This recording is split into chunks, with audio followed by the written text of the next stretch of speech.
ಓರ್ವ big boss ಸ್ಪರ್ಧೆಗೆ 150 bodyguards ಇದ್ದಾರೆ ಅಂದ್ರೆ ನಂಬ್ತೀರಾ? ಉದ್ಯಮಿ Tanya Mittal Hindi Bigg Boss reality ಶೋನಲ್ಲಿ ಸ್ಪರ್ಧಿಸಿದ್ರು. ಕಳೆದ ಡಿಸೆಂಬರ್ 7ರಂದು ಫಿನಾಲೆ ನಡೆದಿತ್ತು.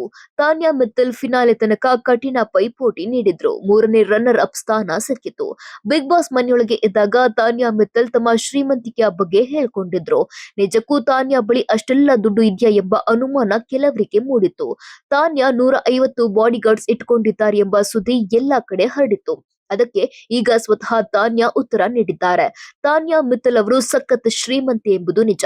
ಟೆಕ್ಸ್ಟೈಲ್ ಫ್ಯಾಕ್ಟರಿ ಇದೆ, ಒಂದು ಔಷಧಿ ಫ್ಯಾಕ್ಟರಿ ಮತ್ತು ಗಿಫ್ಟ್ ಫ್ಯಾಕ್ಟರಿ ಕೂಡ ಇದೆ. ಇದರ ಮಧ್ಯೆ ತಮಗೆ 150 ಬಾಡಿಗಾರ್ಡ್ಸ್ ಇರೋದು ನಿಜವಲ್ಲ ಎಂದು ತಾನ್ಯಾ ಮಿತ್ತಲ್ ಹೇಳಿದ್ದಾರೆ. ಆ ರೀತಿ ನಾನು ಹೇಳಿಯೇ ಇಲ್ಲ.